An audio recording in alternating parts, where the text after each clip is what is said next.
Welcome to Inside Economics. I'm Mark Sandy, the chief economist of Moody's Analytics. And Marisa, you're back. I am. I'm back. You look very rested. Thank you. And more tan than when I left. Yeah. You were in Kauai? I was, 10 days in Kauai. Ooh, that sounds cool. I've never been there. Beautiful. It's so beautiful. Recommend? Yeah. Oh, yeah. It's absolutely gorgeous. Yeah. Have you been to Maui? No, I have not. I've only been to Kauai and the Big Island. I went 2 years ago. So yeah, I'd like to visit. Yeah, Cris, have you ever been? And of course, we got Marisa Di Natale and Cris Dorides. I should have introduced you, but everyone knows that. So, Cris, have you been to Hawaii? I have not. Oh. Yeah, Marisa, let me ask you this: you live in California, so it's only like a 5-hour flight. Yeah. If you're out in the wet on the East Coast, is it worth? Do you think taking the 10 and 12-hour flight to get out to Hawaii, or would you just go to the Caribbean? I would go to Hawaii. Yeah. You would. You would. Yeah. Okay. What's interesting is because obviously I'm from the East Coast, grew up there. I've only been in California for 8 years, but I was shocked when I moved here how everybody in Southern California goes to Hawaii regularly. Like it is such a strong linkage between. Yeah. I mean, I know people that have houses there that go there every year. And it's just so strange coming from the East Coast because growing up, I didn't know anyone that ever went to Hawaii, right? People would look at me like I had three heads because I'd never been to Hawaii. Yeah. But it's such a long trip from the East Coast. You usually have to lay over in LA or San Francisco. And spend a night and then go. But from here, it's 5 hours. So but it's different it's definitely different from the Caribbean. So interesting. Yeah. Very good. Well, it's good to have you back, and good to have Cris back. He was off in the the hills of Italy. So the other direction. Yep. And we got a great podcast. We're going to turn to Matt Robison of Beyond Politics here in a few minutes. Before we do, I want to talk about this week's economic data and the Fed meeting, and a lot to talk about there, a lot to digest. So, and I'm not sure what you guys are focused on, but maybe Marisa, I'll start with you. Of all the things that happened this past week on the economic front, what would you call out? Well, there's a lot of data to talk about. Yeah. So I don't want to steal anybody's statistic, but I mean, we got two readings on consumer confidence, wages, the housing market. We got a lot of data, and nearly all of it good, like quite good, I think.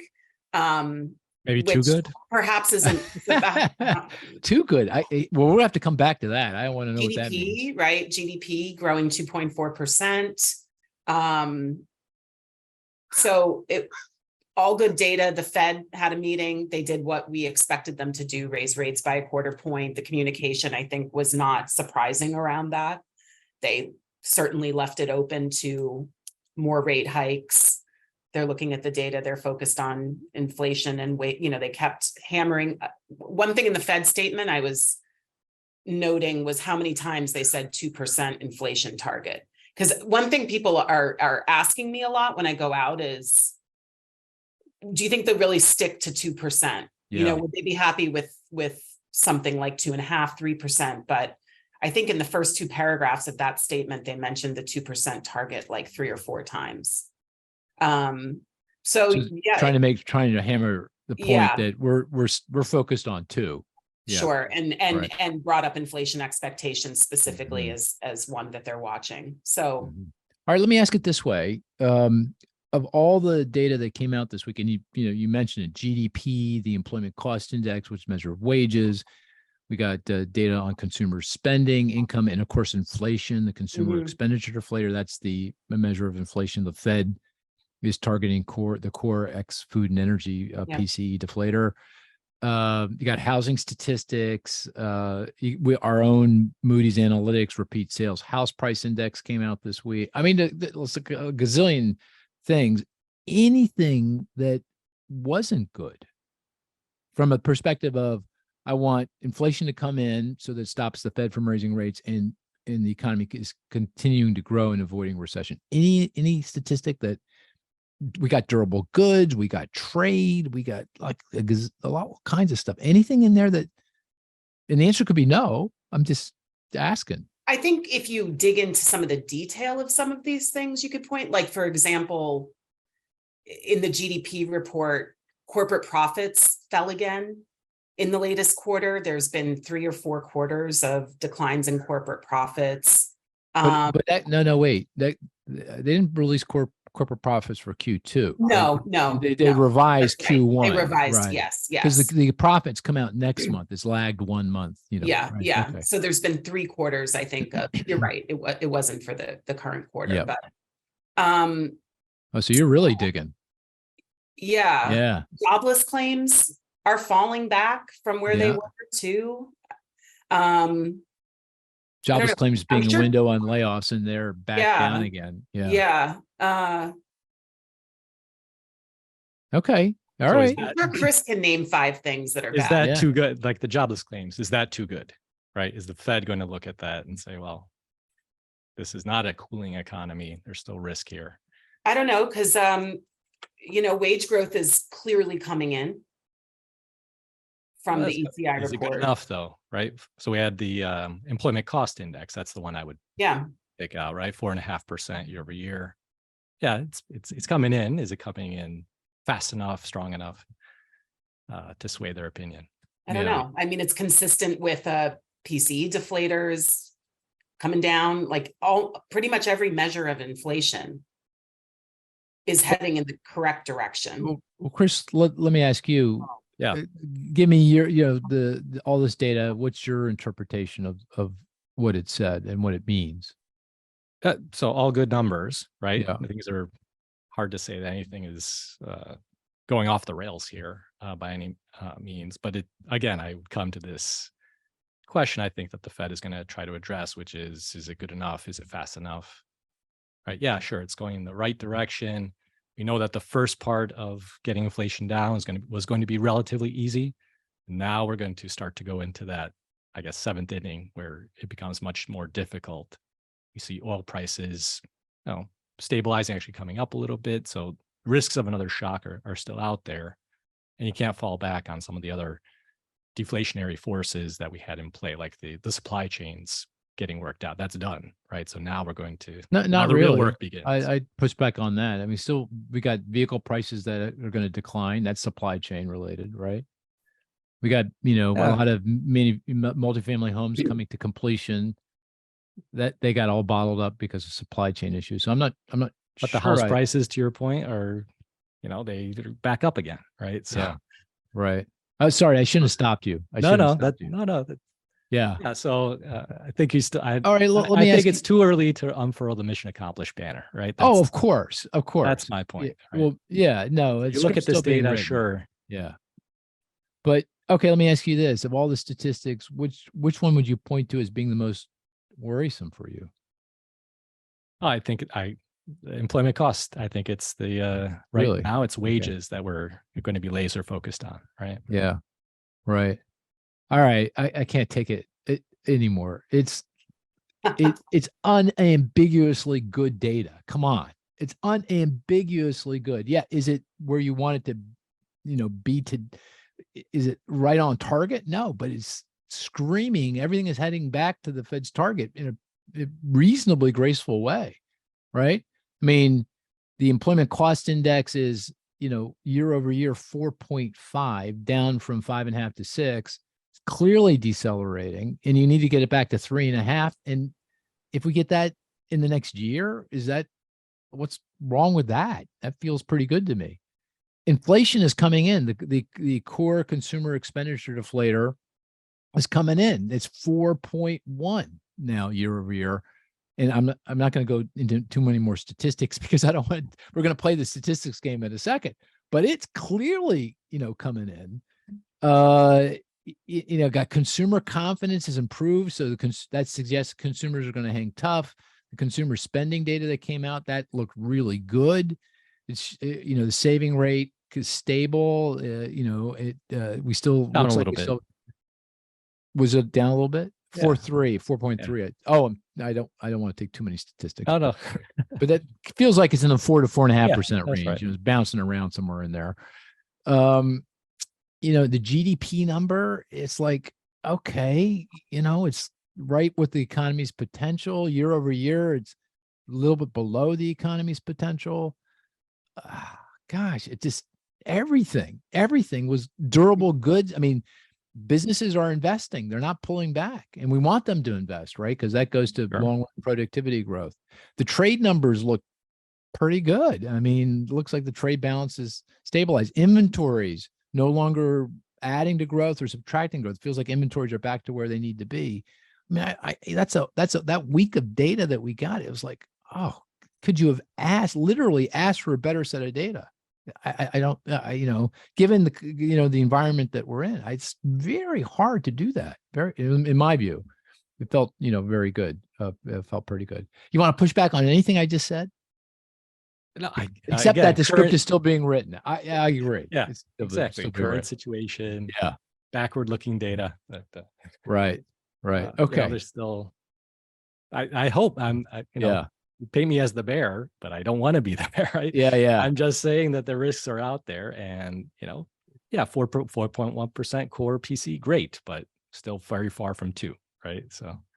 Okay. All right. Fair enough. On the Fed, we have no more rate increases in our forecast, in our baseline forecast, in the middle of the distribution of possible outcomes. That this last rate hike is the end of the story, the so-called terminal rate, the highest rate, 5.25% to 5.5%. We don't have rates coming in until this time next year, really, because I don't think the bar is pretty high for them to actually cut rates. I think they need to get inflation all the way back into their target before they do that. And by our forecast, it takes about a year to get there. And I think our forecast now is consistent with market expectations. That's a question, if you guys know the answer to it. And then the other question is that sound right to you? I mean, do you think that outlook for the Fed is that consistent with your own expectations for, monetary policy? And Marisa, I'll turn to you first. I think we could get another rate hike later on this year. I think it really just depends on which way the data go. Inflation is coming in, but I don't expect that it's going to be completely linear, right? I think we are going to have some months where inflation accelerates here. And particularly if that's core, and it looks like it's coming from the service sector, and if the job market stays the way it is, I think we could get another 1/4 point rate hike later this year. Mm-hmm. Chris, what do you think? Well, first of all, do you know what the market is saying? I think the market is consistent with what I just said. Pretty much. Roughly so. Yeah, I think right now it looks like for September, it's 80% chance we stay firm, 20% chance of a hike. Oh, is that right? Only 20%? Yeah, so pretty low. At the September meeting? Okay. Yeah, November, I think is pretty similar to that, maybe a little bit higher, just given some of the uncertainty. Right. I think Marisa nailed the point that there's likely to be some noise in the data here at minimum, and we could see inflation tick up a little bit before it comes back down. And I'm increasingly of the opinion that the Fed will hike one more time sometime in the fall. As I think about the political cycle, and I think that's a good tie-in for just to get it out of the way before you get into the presidential election. Yeah. The last thing they'd want is to pause now. And then let's say in the spring, we get to a 4% unemployment, 4% inflation economy. Well, then they have to start hiking again. That's tough, difficult. So I think the bias could be to let's hike one more time, even at the cost of, increasing recession risk, just to ensure that inflation stays the course here. But let's see. I mean, Marisa's right about the data. We have to. Yeah, on that point, I basically said the same thing on CNBC, that they don't want to decide the next election. They prefer, or at least not be perceived as deciding who wins the next election. And the host fired back, well, the standard, the Fed's not political. And I said, well, there may not be political, but they don't want to be politicized. That's how I I think that's how I responded. Do you think that's a fair response? I think so, but yeah, I reject the notion everything is political. Right? Everything is political. You reject that notion out of hand. Out of hand. Right? Any policy you make has some type of theory or underlying bent to it. So yeah, okay. So it might not be overtly political, okay. Yeah. But Right. there's some political consideration at a minimum. I guess the concern would be that they're not making a decision that's appropriate for the economy, for full employment and inflation at target because of politics. You think? Yeah. Yeah. I think that's the case. And I think, again, one reason why they would prefer to hike earlier rather than later, I think, is to Just get that out of the way. yeah, just not even create the doubt that they might be politically driven. Marisa, what do you think? I answered that reasonably well on CNBC? Because I was worried that, maybe it wouldn't come across well. I mean, what do you think? I mean, It is what it is. Everything that happens is politicized now, Okay. right? Yeah. Everything, even though the Fed is not a political body, everything they do is politicized. So to do anything during an election year will be hyper politicized. So I think that's the correct response. Yeah. Okay. And let me ask you one more thing about the Fed. Going back to your point about the 2% target and the Fed Yeah. obviously working really hard to convince people that they mean 2%. What do you think? Do you think they are steadfast at 2, or, would they be okay with 3 headed to 2, or how do you think about that? I think that I don't think they're going to keep doing policy action until they get to 2, because they clearly understand, and from the statement, that this takes time to work through, and it works through with a lag. They also mentioned QE, or easing, right, letting the balance sheet continue to run down. So I think that as long as I think he said we quantitative tightening now, right. Let the assets on the balance sheet wind down, even if they're not raising rates, or did they say even if they're cutting rates? Is that, I can't recall. Yeah. Okay. So I don't think that means they're going to continue to hike rates until they get to 2. I think they may stop, well before then, as long as they're confident that the policy actions they've taken are putting the economy on the trajectory to get there. What do you think, Cris, on that point around how relaxed are they going to be about to actually get to the 2% inflation target on core consumer expenditure inflation? I think that still remains the mandate, but I think that if it's 2-ish, right, then they're not quite as aggressive. If the obviously depends on the trends, right? If it's gradually moving down closer and closer to 2, then they let the economy play out. If it stalls out, if it actually starts to tick up meaningfully, then I don't think they accept even 2 3/4, right, or 2.5. I think they'll continue to drive down if that's the case. But particularly if the job market is really strong too. If what? Particularly if the job market in that scenario continues to be really strong. Yeah. Right. But if the inflation rate's 3% and it feels like it's headed into the 2s, and the job market's not getting stronger, it feels like it's holding its own, or maybe slowly easing up, you think that would be they'd say, fine, I'm not going to raise rates because in that kind of environment, or would they still view that they need to raise rates to get that inflation back to 2 faster? I think, well, the timing of that could be interesting, right? Going back to the presidential what we were election. just saying. Yeah, right. I don't think they want to raise rates in 2024. So I think that maybe they do if this is the scenario we're in at the end of this year. Right. Okay. Cris, any? Yeah, I'd concur there. Concur. Yeah. Okay. Let's play the statistics game. The game is we all put forward a statistic. The rest of the group tries to figure it out.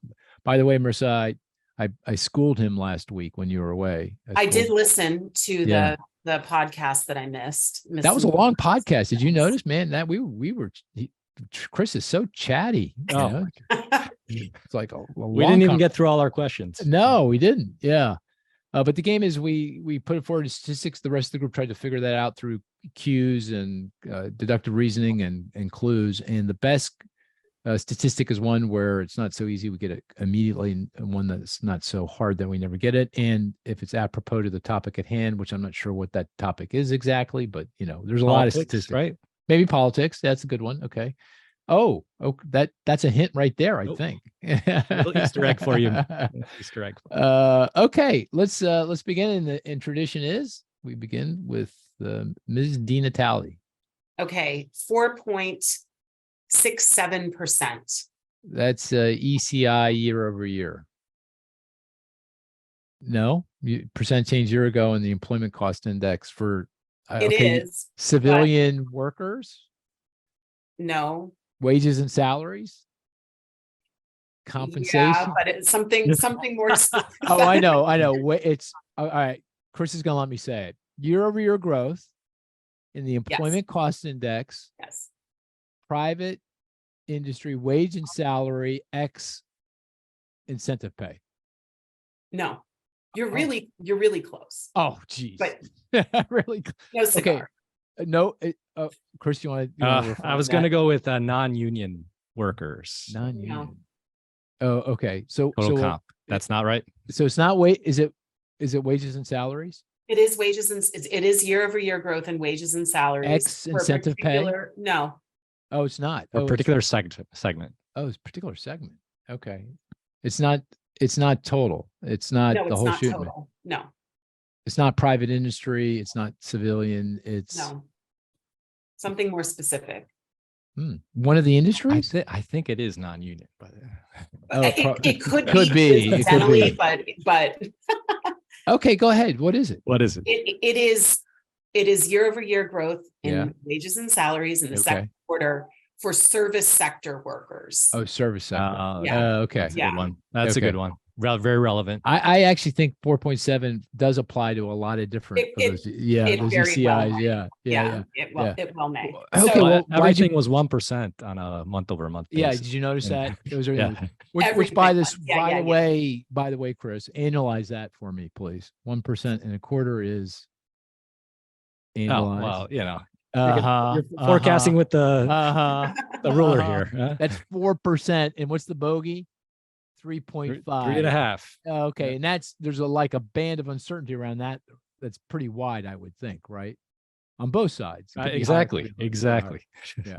All right. Okay. So, Marisa, why'd you pick that? I picked it because of inflation, right? At this point, inflation in service sector wages is something that is really, as we get past energy and food and supply chains and all these other things that have brought inflation down quickly over the past year, this is one of the sticking points is service sector wages. So there's progress here as well. 4.67% is high relative to where it was during the pandemic, which was around 3% in the quarters before the pandemic, but it's been coming down pretty steadily for the past year-ish. Yeah, actually year. It peaked at 5.3% back in the second quarter a year ago. So it's been coming in as well. And it's the slowest rate of year-on-year growth since the end of 2021. Right.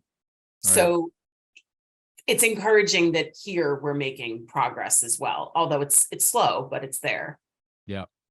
And just to make sure everyone understands out there that the ECI, the employment cost index, what you're putting forward here is what we consider to be the gold standard for measuring wages and labor compensation, because it controls for the mix of occupations and industries, and the other measures we have don't do that. So the problem is it's lagged, and we only got Q2 data, but nonetheless, this gold standard is saying wage growth is still high compared to what you think it should be if you have a 2% inflation target. And by the way, not if you have a 3% inflation target. If it's a 3% inflation target, you're right on. Job done. Mission accomplished. Mission accomplished. Yeah, mission accomplished. But okay, that's what the ECI is. Okay, good statistic. Chris, what's your statistic? All right, got two here: 92.4 and 50.9. Okay. Are those from? Are they What? Are they indexes? Are they from a consumer confidence survey? They are indeed from a consumer confidence survey. Is one from the conference board and the other one from the UMich? Are they both? Are they both from the University of Michigan? Yes, Oh, see, I didn't look at that really.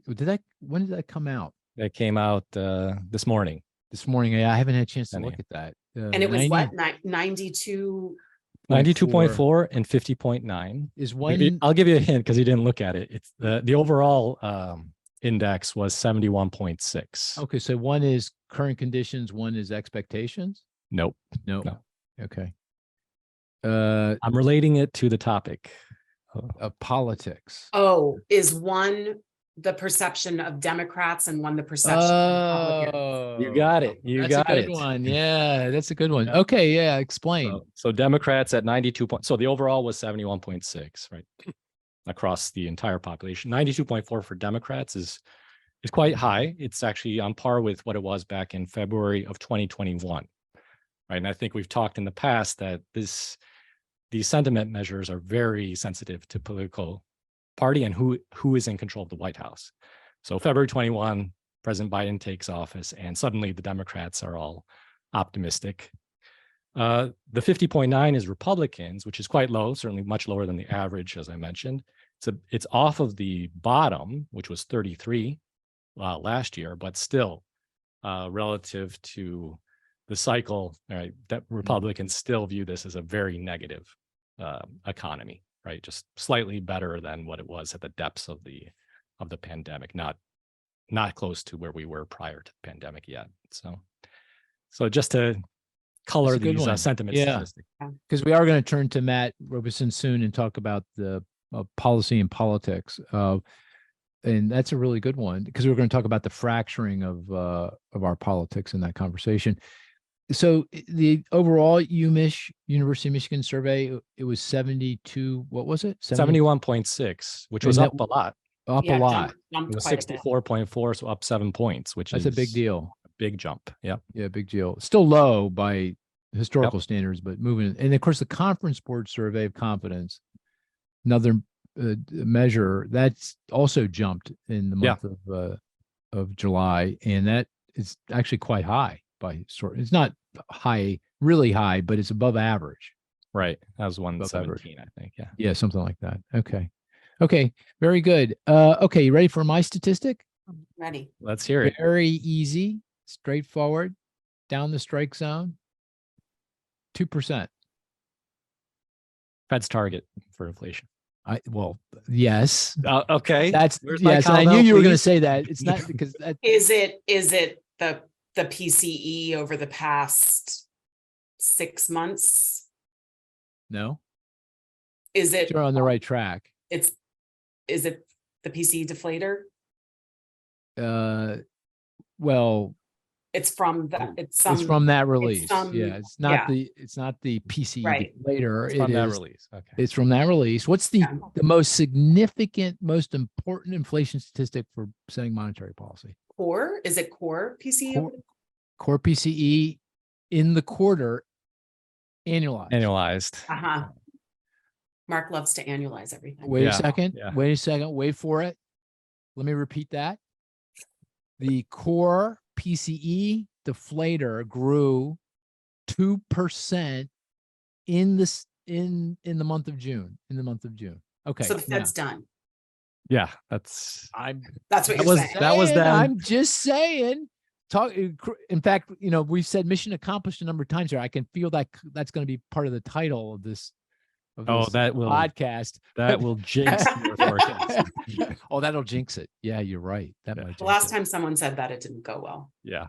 Oh, that's right. Yeah. Oh, you're referring to President Bush and I am. Yeah. Oh, you are. Yeah, I forgot about all. Maybe we'll skip that. Yeah, we'll skip that. But I thought that's pretty cool, huh? Right?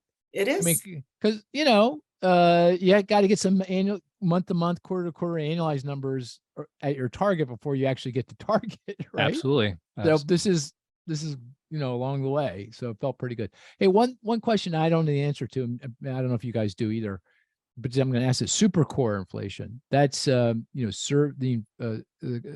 PCE deflator for services, X housing, X energy services. This is what Fed Chair Powell is focused on, is saying, well, this is the thing the Fed can control. Do you guys know what that number was? I didn't. I didn't look at it. Okay. All right. Yeah, no worries. Do you know, Maybe, Chris?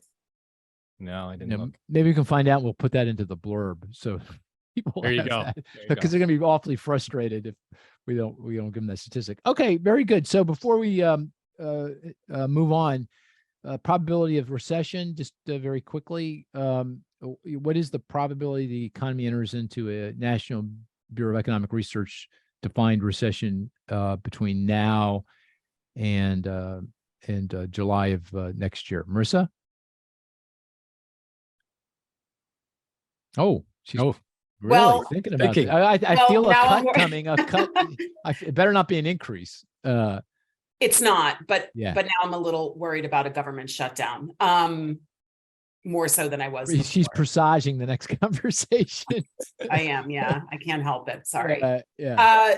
I mean, I think it's like a third, A third. Okay. And you were at like 40%? 40%. So in the your highest probability was 45 or 50? You were at 50. My I think. highest ever? Yeah.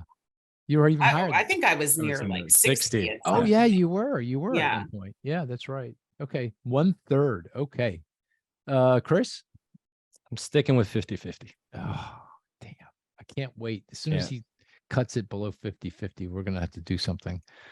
Yeah, I'm at 1/3 as well. I agree with you. 1/3. I feel Oh, so you didn't move. You didn't move down. No. Despite all this great data. No, because it's consistent with my forecast, Chris. Sticking to script. Okay. Sticking to script, baby. And you're right. You can't declare mission accomplished. And you're right, Mister. There's a lot of potential threats out there. You mentioned the government shutdown, the stresses on the financial system. Something could break. We've got student loan payment moratorium coming to an end. And those are the things that we know. It's the unknown unknowns that probably will come and bite us if something's going to bite us. But anything else before we move on, guys? I don't think so. Nope. Very good. We're going to bring Matt into the conversation, and looking forward to that.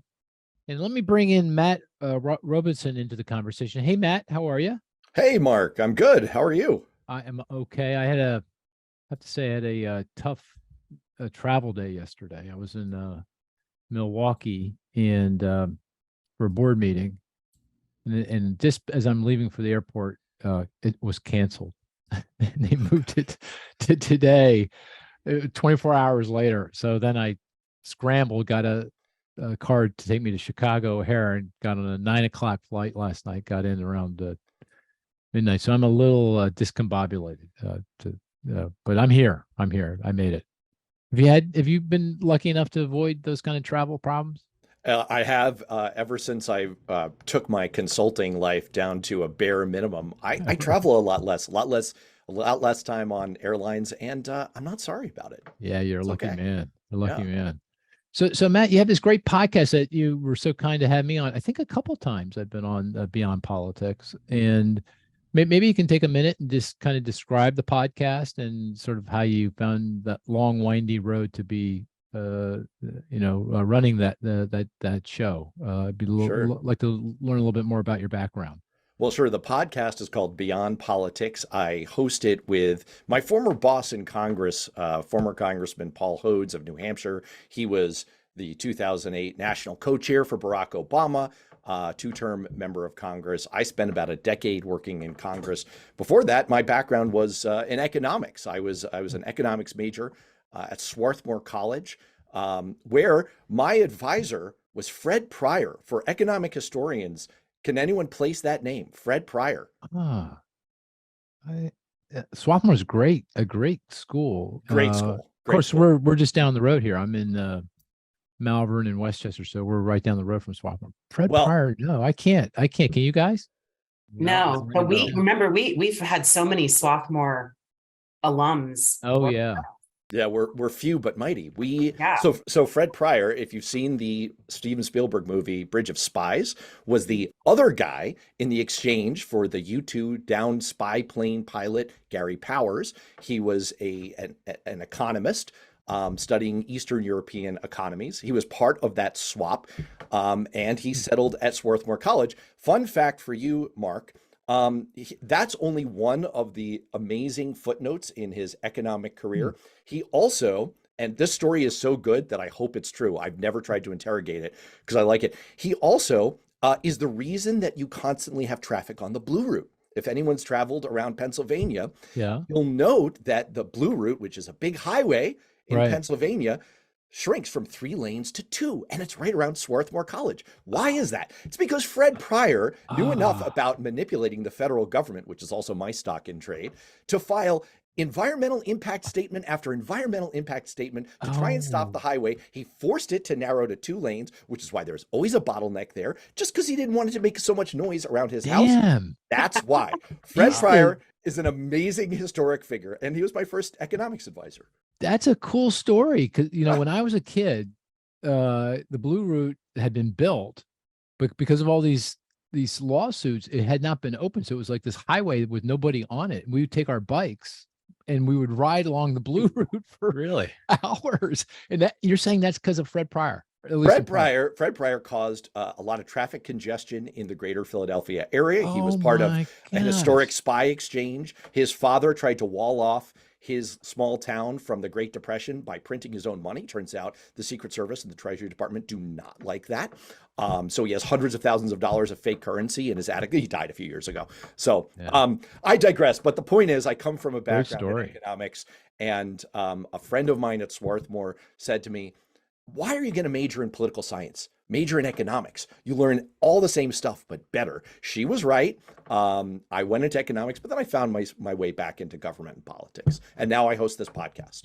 Well, it's great to have you on, and there's a lot to cover, both in terms of policy and politics. Maybe we can start with the policy first and then turn to the politics. So, both are pretty fascinating at this point in time, but, maybe we should eat our vegetables first and then turn to the dessert. So, one of the things that kind of increasingly top of mind for us, because obviously we're looking at this through the prism of what it means for the economy, and the economy is vulnerable to anything that can go wrong because it's pretty weak here. And right now the thing that's kind of come to the fore is the potential for a government shutdown. How in just a little bit of context, the lawmakers, Congress, have to come forward with a budget by the end of the fiscal year, which is the end of September. The new fiscal year starts on October 1. And if they don't pass funding, legislation to fund the government, it will shut down. And there's, a lot of talk now that maybe that might not happen. What's your sense of things there? Is government shutdown, a realistic possibility here? Let me give you the bottom line up front. 90%. Ooh. 90% likelihood. Goodness. And I know Cris is usually the bear here. So yeah, I'm just trying to be more negative than he usually is. So look, in 1976, we reformed the way that we do the budgeting in Congress. Since that time, this is what you might call an unsuccessful reform. Since that time, there have been 22 funding gaps in the federal budget, 4 of which have led to significant, lengthy government shutdowns, 10 of which have led to some number of federal employees being furloughed. The conditions under which you might expect this to happen are not always the same. It tends to be more likely when you have a president and at least one chamber of Congress of opposing parties, which is the situation we have right here. But my real concern is around incentives. I mean, Mark, when you were on Beyond Politics, we were talking about the debt ceiling and the likelihood of going over the cliff. And my concern at the time was, hey, you know what economics teaches us? People respond to incentives. And political memories are really short, especially about economics. And so there was an incentive in my mind for Republicans to want to go over the cliff, because by the time the dust settled, all voters would remember is, hey, this cratering depression of an economy we're living through, I don't care whose fault it was. I just don't like it. I'm going to vote against the incumbent, advantage Republicans. Didn't turn out that way. Kevin McCarthy probably thought that it was too much of a gamble, and also probably had some major donors in his ear saying, please do not do this, Kevin. I think the incentives are very different when it comes to a garden variety government shutdown. There's already an inbuilt incentive in that debt ceiling deal where if they don't pass all of the individual funding bills that fund the government. There are 12 of them. If they don't pass all of them, then there's an automatic 1% cut to most government spending. This is something that Republicans want. And in fact, all of their political incentives, I'm not trying to be negative about them, but I'm a Democrat, but all of their political incentives line up to not want to vote for spending bills. Spending is bad in the Republican Party. It's not a political advantage for you. So I think they have every reason to hold firm. We're not going to pass the spending bills on time, 90%.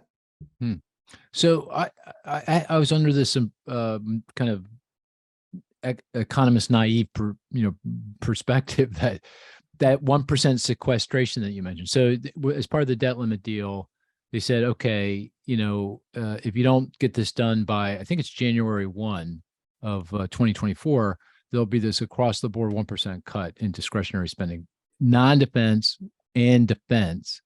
And of course, Democrats don't want the non-defense, or many don't want the defense either, but they certainly don't want the non-defense. And the Republicans, they may want the non-defense cuts, but they don't want the defense cuts. So at the end of the day, they'll come to terms before January 1. So are you saying that that's not likely, or? Well, the last time we had one of these sequestration, and by the way, no one likes jargon except economists as much as politicians. Yep. The last time we had one of these sequestration inbuilt deals, we triggered it. I don't think that that's a strong enough stick in this carrot and stick approach. And again, I just think that the politics of this line up in a very bad way. And we have to remember that there's a substantial amount of leverage in a closely divided House of Representatives for small, cohesive groups like the Freedom Caucus. Their perception was that Kevin McCarthy cut a bad deal on the debt ceiling. They thought they got played. They thought they got they thought they got rolled. They're not entirely wrong about any of this. And they would love nothing better than to extract the pound of flesh. Most of these members of Congress, again, they're responding to their own personal political incentives. In their districts, the only threat to them politically is someone beating them in a primary, calling them a rhino, a Republican in name only, outflanking them to the right, and voting against everything and causing a shutdown and fighting spending and being a burr in Joe Biden's saddle. It's not a bad thing for them. Okay, so we come up to the end of September, October 1, you're saying there's no deal, there's no budget, the government shuts down, and it's going to stay shut down until the Democrats relent, or no, it goes all the way up to January 1, and then we get the sequestration and we go forward. Is that kind of sort of what you're saying? Well, what usually happens in Washington is, like I said, and I don't want to get into weeds, although your listeners, they're listening to an economics podcast. They're probably comfortable with weeds. Oh, they're deep down. They're about as nerdy as they get. So feel free. Go. It's like the 76ers GM likes to say, it's like, you're comfortable being uncomfortable. So, I mean, basically, we split up the discretionary spending of the federal government in Congress into 12 bills. It used to be 13. Then we merged some. Whatever, 12 bills, okay? It's like the 12 days of Christmas, except the boring version. And you got to pass them all. And it's impossible because no one wants to be on the record voting for these things. We used to have earmarks with little goodies tucked for each, like a present under their Christmas tree, tucked into each of these bills, little bits of spending in each individual member district. And that kind of greased the skids. We have them back. We didn't have them for a while. But even with that, it doesn't unstick things. So what Congress has done is they've crammed everything together into an omnibus. Let's do all 12 of these at once. Mm-hmm. Or what you can do is called a CR, a continuing resolution, where you just say, remember what we did last time? Let's just re-up. I'll just do everything same. Or you can combine those things into a cromnibus, which sounds like a cruller, but it's a lot less delicious. So could that happen? I mean, the way this usually goes is as the deadline approaches, pressure mounts, and people start to knuckle under. And eventually, after a short shutdown, you get there. So I'd say the most likely scenario, if I were forecasting, if I were being forward-looking, is we end up with a short a short enough shutdown till people start to feel the pain, and then they'll work something out that looks mostly like a CR and a little bit like an omnibus and is a lot less delicious. Okay. And then do we still get that 1% cut at the end of the day? That's a close one. Yes, I would say if I were a betting man, I would say yes. We love to Really? bet around here. Yeah. Ooh. Yeah. I'd Okay. say yes. So it does feel like, so Chris is Strong opinion, probably, lightly held. yeah, I got it. Got it. Okay.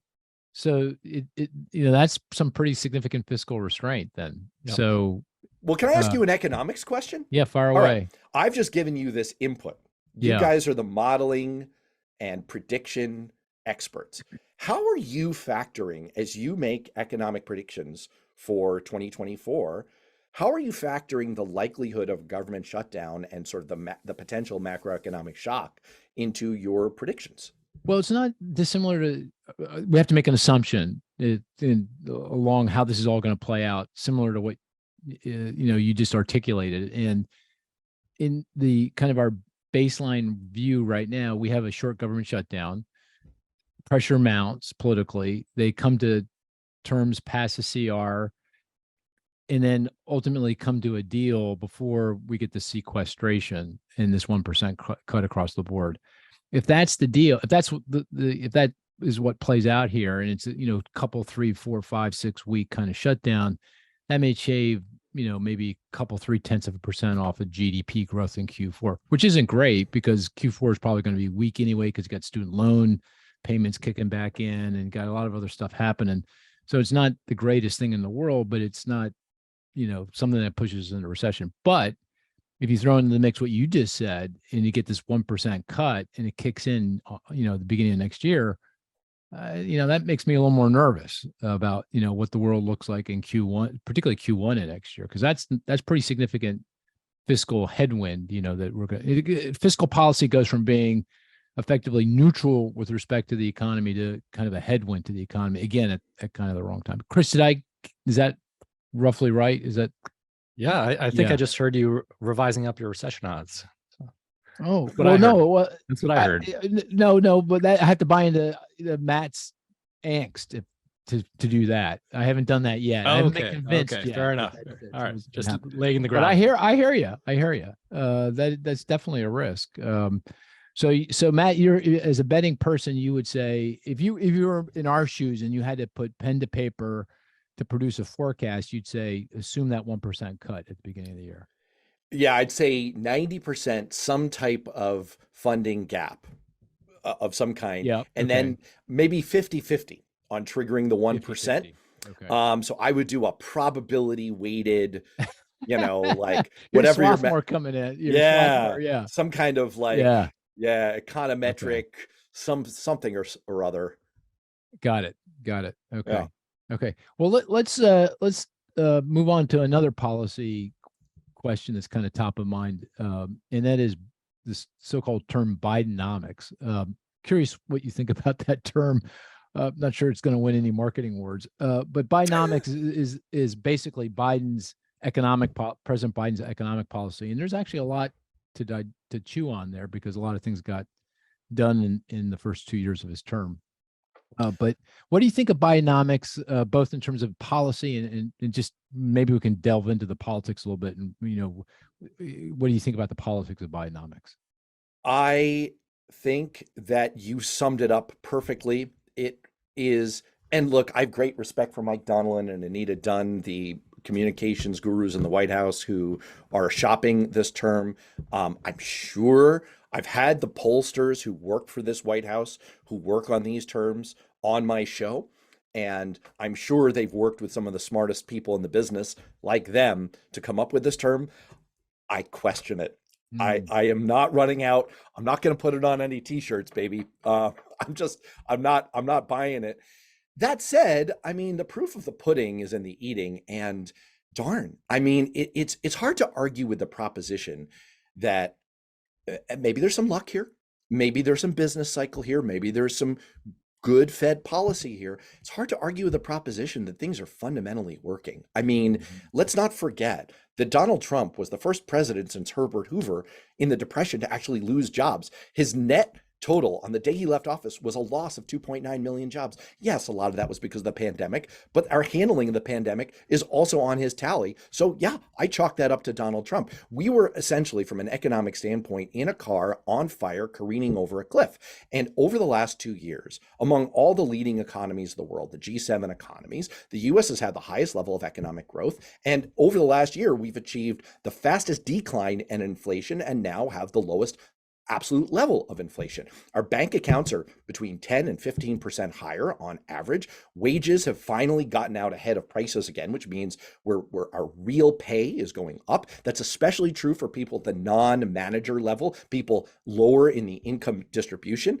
And look, I know there's been a lot of interrogation of the figure, the fastest one-year job creation tally in American history. There's some question about that. But again, it's hard to argue with the fact that we've added 13 million jobs, almost 800,000 manufacturing jobs, strongest manufacturing jobs performance in 30 years. I could go on and on about this. I mean, the record is incredibly strong. I would love to run on this record. But he's not getting any credit, right? Well, and I think that's because, first of all, I'm a fan of the movie Snakes on a Plane. From a marketing standpoint, I've never seen it, but I can tell you what it's about. You know what it's about? About snakes on a freaking plane. Good point. You know? And so like, here's another movie for you. Remember the movie Roxanne with Steve Martin? And he's in the bar and someone calls him, "Hey, big nose." And he's like, "Oh yeah. I can come up with something better. I can come up with 20 somethings better." Do you think that the group of us, like, Marissa, Mark, and Chris, we could come up with 20 somethings better?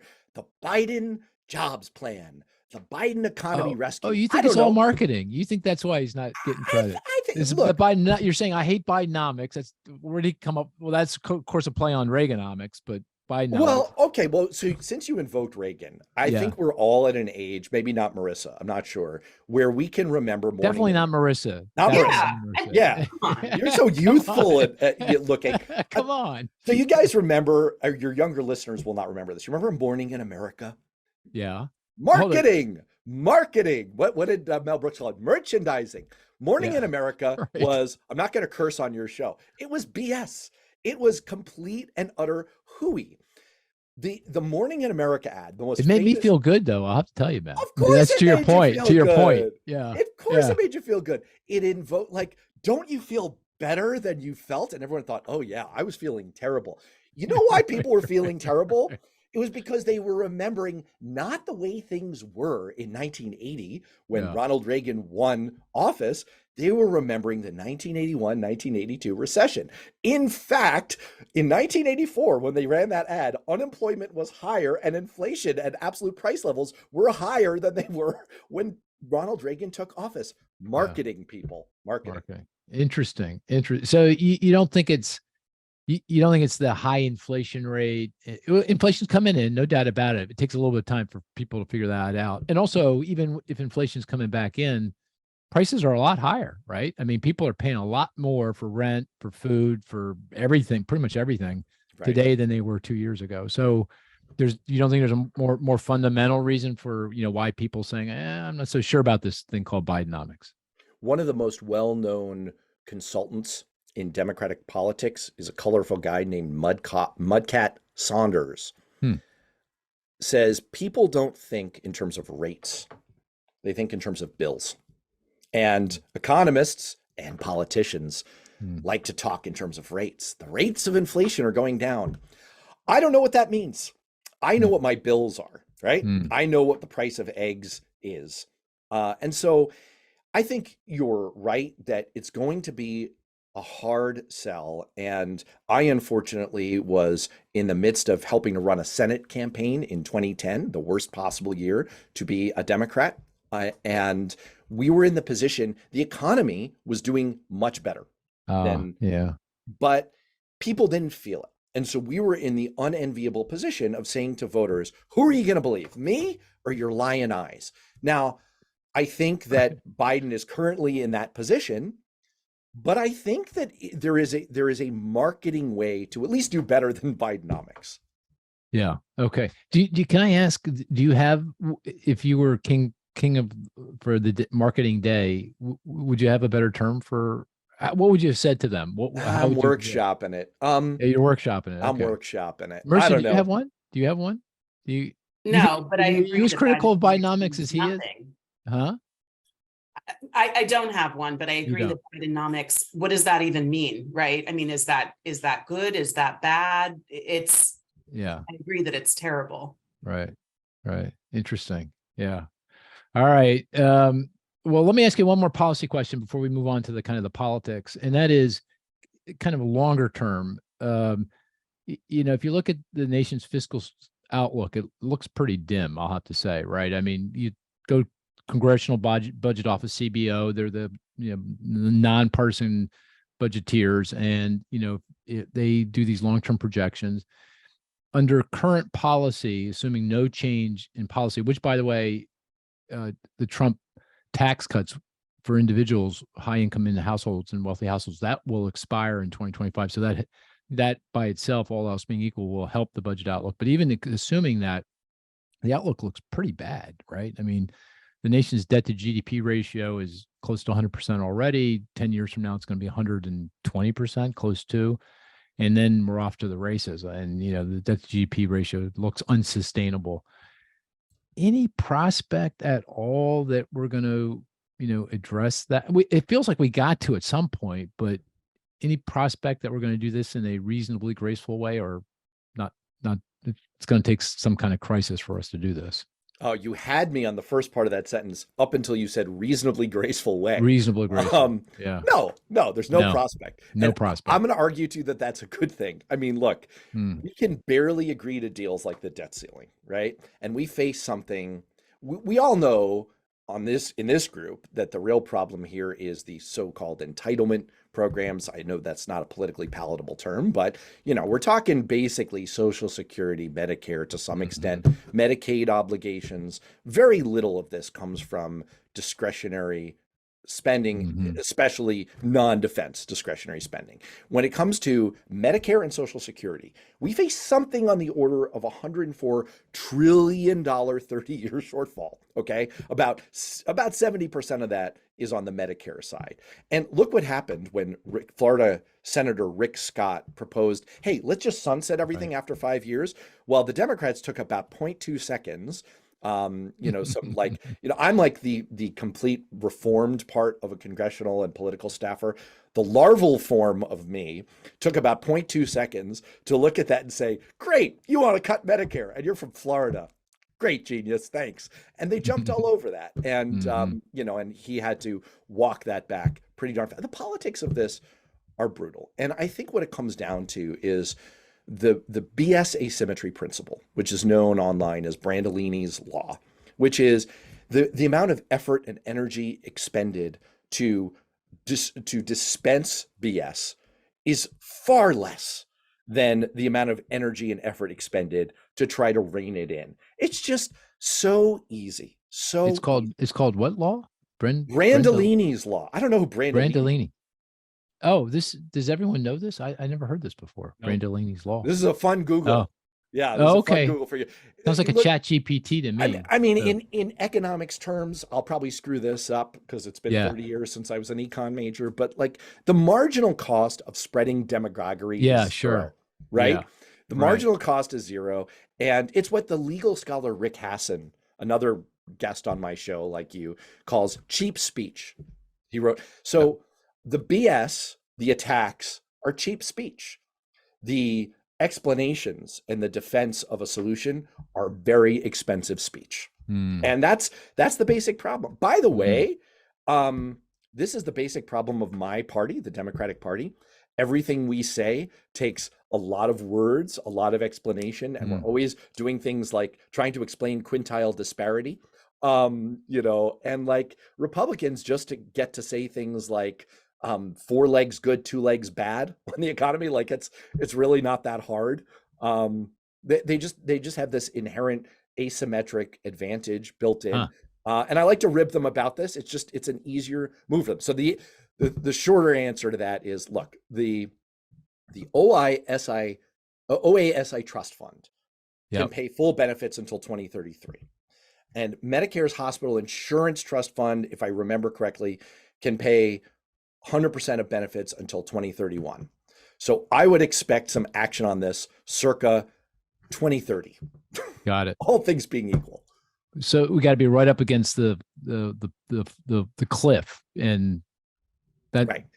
We'll do You've got to something. be able to run ads Yep. showing Sandra, a senior citizen who's about to lose her Social Security, and say, unless Senator Zandy and Senator DiNatale do something about this, then Sandra loses her Social Security. And you have to have something that you can fight political fire with. Yeah. So I think there's no way until the crisis is on our doorstep. Yeah, I'm very sympathetic to that. I'm even wondering if that's the real crisis, though, because at the end of the day, the federal government, those trust funds are kind of faux cliffs, right? I mean, the federal government can redirect funds from anywhere and make sure that people get paid their Social Security and their Medicare and their Medicaid. So it's almost like you got to come to a point where, interest rates are rising rapidly. Those bond market vigilantes, back in the day in the 90s, well, the last time we did something significant in terms of our long-term fiscal situation was under Clinton, Rubin, and Gingrich, I think. And that's because the bond market vigilantes were out. Every time it looked like the fiscal situation was going off the rails, long-term interest rates rose. And Rubin could say, hey, look, Mr. President, if we don't do something, people can't afford mortgages. They can't afford a car loan. I can connect the dots politically. And then they came up with, an agreement on, welfare reform at the time. And the fiscal situation looked a lot better after that. I mean, there were a lot of reasons for that, but I think that deal was a very positive deal. It almost feels like we got to come back to that before we, interest rates are rising. The economy looks like it's going to crack. Before we actually cut a deal. Well, first of all, I think the four of us should form a rock band called Bond Market Vigilantes. I think we would sell. I think it would be great. There you go. Good marketing. We'd have a very narrow listenership. Yeah. It's interesting that you invoke that, because there was in Democratic Party circles a real debate between the Bob Rubin school, which was the bond market vigilantes, and the Bob Reich school. It was the Battle of the Bobs, which was much more, let's invest in the durable infrastructure, which is sort of what we leave to the next generation that creates long-term economic growth. And you were talking about Bidenomics before, and one of the aspects of Bidenomics that I'm curious for y'all's perspective on is it seems to be a little bit more of a throwback to the Bob Reich school of, look at what he's done. It's investment in infrastructure. It's sort of a semi-industrial policy comeback with the CHIPS bill and some of the targeted Inflation Reduction Act investments in high tech and manufacturing, and it seems to be his working thesis that kind of approach is the better one. It seems like the Reich school is ascendant. Is that how you guys see it from an economics perspective? And do you think that approach actually holds water? Oh, well, I'll take a crack at that and let Marisa and Cris weigh in. I think it's kind of splitting the difference between the Bob Reich and the Bob Rubin. I mean, it feels Bob Reich-ish in that, these are pretty big pieces of legislation with lots of moving parts, the infrastructure, the CHIPS Act, the Inflation Reduction Act, lot going on.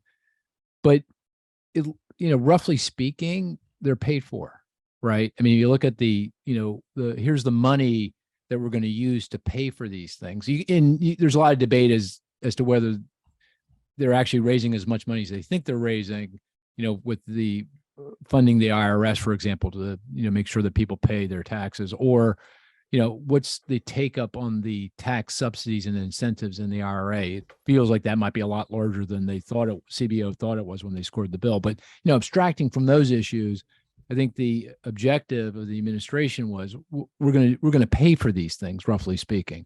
And the other kind of nuance here is maybe it doesn't exactly happen in the next 10 years, but if you go over the next 20 years, these are paid for. These are going to be paid for. So it's not exactly, it's kind of splitting the difference.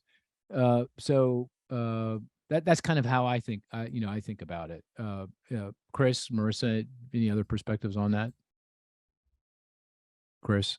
No.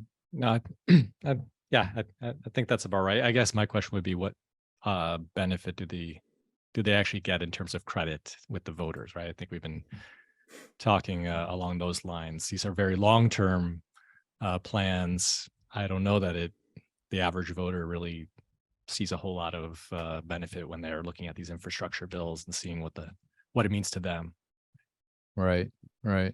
Well, I mean, that's a tough one because these things play out over a long period of time. But I think on the infrastructure, that the politics can play pretty well, right? I mean, and the administration is kind of using that as a hammer, right? Because every senator or congressman who voted against the infrastructure law, who's now out saying, "Oh, I'm in favor of that particular project that's helping my state or my district," the administration is kind of pounding the pavement, saying, "Hey, look, this was pretty disingenuous." But yeah, but Matt, I agree with you. I think it's going to take pressure, some kind of crisis before we actually kind of hold hands and decide to rein in spending and raise taxes at the same time. Let's turn to the politics, which are obviously pretty interesting. Let me ask you kind of a broader political question around kind of our fractured politics. I mean, it's pretty obvious that, we've got tribes here, Republicans, Democrats, and I want to come back to no labels too and talk a little bit about that. That might be a new tribe. And I guess the question I have is this as bad as it feels? Or, the other way of thinking about this is, this nation, our country's been kind of in this pitched battle since the beginning of time. You go back to Tom Jefferson and Alexander Hamilton. Those guys, if you go back, read Chernow's book on Hamilton, the amazing thing is these guys were going at it, really going at it, back then in the way in using the media at the time. So is this really different now, or is this just kind of standard or fare for what we've been through historically? If you take the historical comparison that you were just making, Lincoln's team of rivals, Hamilton, Burr, in kind, it is not different. It's the same set of themes, but it's a little bit like the difference between if your kids ever get into a fist fight and it's like, no real damage is done here. And then if they grow up and like Mike Tyson is going at Evander Holyfield, a lot of damage can be done here. I think the tools that are at the parties and the factions' disposal have just become that much more powerful. And that's why we're seeing the fracturing. And there are data-driven signs that the fracture is very real and it's very wide. We have 3,143 counties in this country. And we can measure the number of counties in which a presidential candidate wins by a super landslide. That's at least 80% of the vote. That proportion has jumped from 6% in 2004 to 22% in 2020, almost a quarter of Say counties. that again. 22%. It's a almost fourfold increase. 6% of counties, just a very, very small percent. 1 in 20 counties in the US were super landslide. They were totally red or totally blue. Now it's almost a quarter of the counties in the US are totally red or totally blue. Another way to say this is one of my favorite statistics, is that in 2020, Joe Biden won 85% of the counties that had a Whole Foods and only 32% of the counties with a Cracker Barrel. So put that in your econometric model and model that's pretty cool. And you can see it in congressional districts as well. You have these split districts where they vote for a congressional member of one party and a presidential candidate of the other party. It was 86 districts in the year 2004. And by 2022 is down to 23 districts. So, I can throw numbers at you. It's real. It's very, very real that we're this fractured, we're this far apart. But what's interesting is I had the Princeton political scientist Frances Lee on my show a little ways back, and she made a really compelling case that in terms of the functioning of our institutions like Congress, we're still kind of getting stuff done. We're still holding it together. And look, the first 2 years of Biden's presidency, we had, in my view, the most successful and productive Congress in 100 years, almost 100 years. Maybe the Great Society Congress, the mid 60s, maybe that would rival it. So, you know, I think we're fractured, but we're still functional. And look, at the end of the day, despite your skepticism and my skepticism, Kevin McCarthy brokered the debt ceiling deal. Yeah. Like we're holding it together. Yeah. Yeah. Good point. Fundamentally, what do you think is behind this increased fracturing that you've observed? Is there one or two things you can put your finger on? There are three things, and I will tell you in a nutshell my pet theory about this, which I intend to turn into a book. And so I'm glad I'm saying it out loud on your show now. Get it so out that, there. Yeah, right. So Yeah. copyright. No one's going to want to steal this. Yeah. This is like really weedy. Look, in the 1980s, there was this concept of the Iron Triangle, which was a set of forces that locked out the people that were sort of a self-reinforcing set of power structures, you know, among defense and members of Congress. And I think there's a new Iron Triangle that has evolved in America of three forces that I call dark media, dark money, and dark psychology.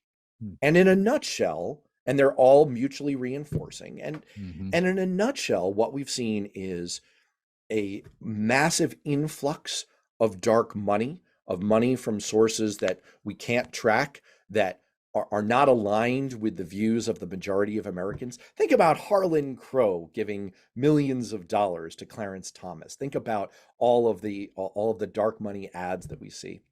There's dark media, which is media that, you know, unlike kind of the media that most of us grew up with, you know, 3 channels, their incentive structure is built entirely around catering to a small sliver of America.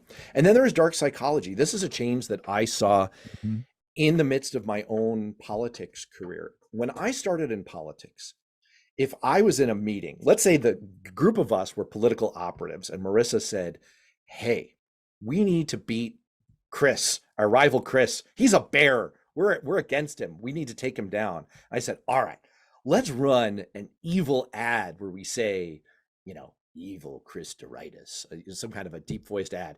I don't even want to say out loud what the charge would be. He stole gummy bears from a candy store, whatever it is." That sounds like Cris, by the way. Right, sure, whatever it is. Well, Marisa would come in and say, "No, Matt, you can't do that because there will be a backlash. The voters don't like that kind of thing. It'll actually hurt us more than." And I've been in consultant meetings where I was the one saying like, "Oh, let's say something terrible," and the consultants were like, "No, Matt, you idiot, don't do that. That's very bad." No one says that anymore. Oh, that's interesting. There is no floor that you can sink below. And so I think that's really what's going on, is that we have these mutually reinforcing forces that are pushing us toward the fracture. Right. Yeah, that's a great book. That's going to be a great book. Yes. Do you have a title for the book? Let's critique it. No. Oh crap! Wait, I do. I have a working title. Okay. I haven't pitched the book yet. Yeah. I haven't pitched the book. Hold on. Yeah. Oh, here it is. The New Iron Triangle: How 3 Startling Forces Are Crushing American Politics. I think that's great. I love that. There it is. Yeah. I'll definitely buy it. Yeah. I'm just laying down my marker for I didn't this say what possibly useful. I didn't say how much idea. I'd pay for it, but I definitely Oh, no. yeah. I'm only kidding. It's a free ebook, self-published. I'm lying. I'm kidding. You can buy. I've written a couple of books. They're a nickel on eBay. So you know. So, but let's the conversations got going in lots of different directions that are really great. But I want to end with this election that's coming up, because this one feels, and I say this with every election it seems like, but this one really feels like a big deal, you know, because things can go in 2 very different directions depending on how this plays out. And I want to get your sense of, broadly speaking, you know, the contours of this. I mean, is it going to be Biden v. Trump? Do you think that's what's going to play out here, or could that be different Could there be different people running for the presidency? And yeah, if you have a sense of, who's going to be the victor at the end, love to hear that too. But any color you can provide, that would be very valuable. If I didn't have children, I would find this to be a deliciously enticing modeling exercise in like a Which we have stochastic done. problem. Yes, we have done. Right. Because the problem is that the bad outcomes are genuinely bad, and I don't want to offend any Republican listeners. I'm sure, wonderful Americans. I just happen to think that if Donald Trump is the next president, he will be the last president, that's an extinction level event for America. That's my own personal political view. Certainly, though, I will credit the other side, which is they probably feel the same way about Joe Biden. So the stakes are pretty darn high here. And there are a lot of factors. So your first question, is it going to be Biden versus Trump? That's overwhelmingly likely at this point. There is not a realistic prospect of Joe Biden failing to emerge as the Democratic nominee. Cornel West is going to be a little bit of a problem. There's no realistic prospect there. Donald Trump, he is lapping the field. Ron DeSantis is on a steady downward trajectory since his formal announcement on May 24th. His polling numbers have gone steadily down, and in inverse proportion, probably totally inversely correlated, Donald Trump's numbers have gone up. And I don't see at this point an exogenous event that would change that. That said, I would not have foreseen COVID. So, things can change. Also, demographically, these two gentlemen are not the springiest of chickens. So, there are kind of realities to deal with there. In terms of what's going to happen, I will say this. Democrats are the masters of the circular firing squad. We love to get down on ourselves. We are inherently bearish on everything. Cris, we will outdo you at every turn. And so we don't like to take good news for an answer. But the best polling that's available right now has Biden out ahead by about 7 points in a head-to-head matchup with Donald Trump. And he won by 7 million votes last time. And there's nothing that Trump has done that shows me where he's going to make up those votes. So that's the good news proposition. The bad news proposition is that in 2020, the difference in the election was 44,000 total votes in Georgia, Arizona, and Wisconsin. Margins of 0.3%, 0.4%, and 0.6% in those three states, respectively. Those margins are far less than what Gary Johnson got in 2016, the last time two historically unpopular nominees were facing off for the presidency. He got 3.1%. Jill Stein got about 1 percentage point. So there are factors. No labels could be a factor. Exogenous events could be a factor. A recession could be a factor. A shutdown leading to a recession could be a factor. So, I would not feel any confidence in an outcome prediction at this point. But, if I had to play with if we were in a poker hand and I had to choose a hand to play, I'd rather be playing Joe Biden's hand as of today. Got it. You mentioned no labels. Just very quickly. That's I think they don't call themselves a party, but it's kind of a movement. That's the Joe Manchin, Joe Lieberman. There's Republicans and Democrats, more centrist, or at least that's kind of the way they try to position themselves. How big a deal of movement is that? Is that a big deal or something we should be watching carefully? Potentially, as the president would say, a BFD, because of the factors of those margins. I mean, remember, American elections are won in the states. They are not a national polling outcome. And so, boy, talk about stochastic outcomes. You've got these 50 little modeling propositions to deal with very slim margins. And look, part of the reason that we have Donald Trump as president today is Jill Stein. Jill Stein's margin of victory was the reason that Hillary Clinton didn't win Wisconsin. Or it was maybe about half of Michigan, not as clear in Pennsylvania. But there is a very good case to be made that without the third-party candidates garnering such a strong support in 2016, we would have had a president, Hillary Clinton. And so, yes, they are potentially a huge factor here. That said, it could be the kind of thing that doesn't work against President Biden. There could be candidates that would hurt Trump more. But as of today, right now, Democrats are the group that is more worried about a no labels factor, and they should be. Well, you should know we have an presidential election model at the Electoral College. We do model it. You do? We do actually, and we've been running it for I don't know how many elections. We usually get it right. We got the Clinton-Trump one wrong.